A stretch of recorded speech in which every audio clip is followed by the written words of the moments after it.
One of the most valuable arts in all of life is the art of communication. But it becomes extremely important when what we're communicating has to do with somebody's life or death. In fact, there are 8 essential elements to successful communication for an effective resuscitation team. They are being clear of what their roles and responsibilities are, knowing their limitations, how to perform constructive interventions, how to communicate knowledge sharing, how to summarize and reevaluate during a resuscitation, how to perform closed-loop communications, how to use clear messages, and how to practice mutual respect. It's vital that those professionals who form the high-performance resuscitation team know what their role is and how to function within their role, and how to communicate effectively in order to fulfill the goals and objectives of increasing the chance for a patient to survive a cardiac arrest event. Now let's take a look at clear roles and responsibilities. Each member of the team should have a great understanding of what their role and responsibility is, and also what the role of their fellow team member is. Though each of these team members may have a different level of competency depending on their particular license and expertise, they should have enough basic knowledge of each role that they could fill in when there aren't enough members to fill the required roles.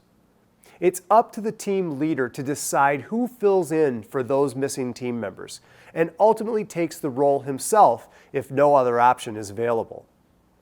If this happens, it's vital that the team leader does not get too myopic and forget about the resuscitation as a whole.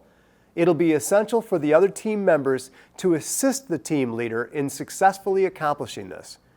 When specific roles are miscommunicated or unclear, the whole team performance may suffer. Even if there are enough providers for each specific role, poor performance can occur due to unclear roles and responsibilities. The next one is knowing our limitations. A professional resuscitation team should be very clear on what their ACLS capabilities and limitations are, as should the team leader. This knowledge allows the team leader to evaluate the given resources available to him and call for backup when available. Remember that it's never a sign of incompetence or weakness to ask for help if a team member is limited in a specific function or skill. It's certainly better to be honest and get the appropriate help than do something or not do something that could work negatively toward the resuscitation of the patient. The next one is constructive interventions. There's always the possibility that a team leader may intervene if a specific action is not being performed appropriately. The big takeaway here is that any intervention should be handled professionally, tactfully, and effectively. It is suggested that team leaders should avoid confrontation with the team members if it's going to be negative or have negative consequences on the patient's outcome. Next, knowledge sharing. The American Heart Association research shows that sharing information is a critical component of effective team performance. At times, team leaders may become fixated on a specific treatment or diagnosis. This is called fixation error. And there are 3 common types of these errors. They are saying, everything is okay, or this and only this is the correct path, or lastly, do anything but this. When efforts in resuscitation are ineffective, it's important to go back to the basics and talk as a team. One example may sound something like this. Okay, we've observed the following based on the assessment we've performed, and these are the treatments we've delivered. Is there anything else that we've missed?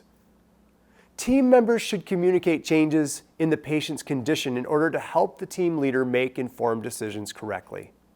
Summarizing and reevaluating. Remember that it's essential as a team leader to monitor before and after treatments and reevaluate regularly. What is the patient's current status? What treatments have been performed? And what are the latest assessment findings? It's a good practice to summarize this kind of information out loud in regular periodic updates to the team. Reviewing the status of the resuscitation and mapping out the next future steps is essential to good open communication and effective team leading. Don't forget to ask for information from the timer recorder as well. Closed-loop communications. When communicating with a high-performance resuscitation team, the team leader should use closed-loop communication. This can be accomplished by following these steps. The team leader gives a message, an order, or an assignment. By receiving a clear response and making eye contact, the team leader confirms that the team member heard the message and understood it. The team leader listens for confirmation of task performance from the team member before assigning another task. Clear messages. Concise communication with distinctive speech in a controlled and non-emotional tone of voice is an example of clear messaging. It should be the goal of all healthcare professionals to deliver messages and orders in a calm and direct manner without yelling, shouting, or talking over any other team member. Inefficient or ineffective messaging resulting in a poorly managed resuscitation can be the result of unclear communication. Remember, only one person at a time should be talking at any given time. And lastly, mutual respect. High-performance teams that work well together and achieve measurable effectiveness are composed of professionals who work together in a respectful and supportive manner. In order for teamwork to work effectively, everyone must work diligently towards that same goal. No one's better than anyone else on the team, regardless of the amount of special training, experience, or expertise. This respect requires every team member to recognize the value of each other, while eliminating ego and any other negativity that could minimize the potential of the high-performance ACLS resuscitation team.